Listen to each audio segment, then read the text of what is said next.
Guys, বিয়েতে তো মেয়ের বাড়ির দিক থেকে খাবার দাবারের আয়োজনটা বেশি থাকে। বরযাত্রী যে তারপরে মেয়ের বাড়ি থেকে খাওয়া দাওয়া করে, সেখানে অনেক মজার মজার খাওয়া দাওয়া হয়, আয়োজন থাকে। তো মেয়ের বাড়ি থেকে আসার পরে বিয়ের পরের দিন থাকে ছেলের বাড়ি বউ ভাতের অনুষ্ঠান।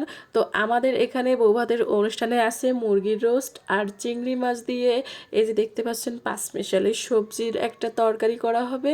পাশাপাশি এখানে আরও থাকবে গরুর মাংস, আবার থাকবে খাসির মাংস।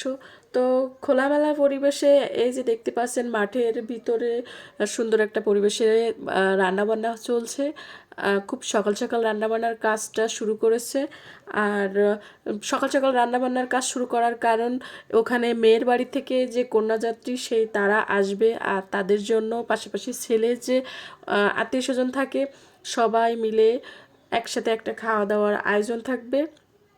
আর এটাকেই বলে বৌভাত। সাধারণত গ্রামের বিয়ে শাদিগুলোতে এভাবে আমাদের বৌভাতের অনুষ্ঠান পালন করা হয়।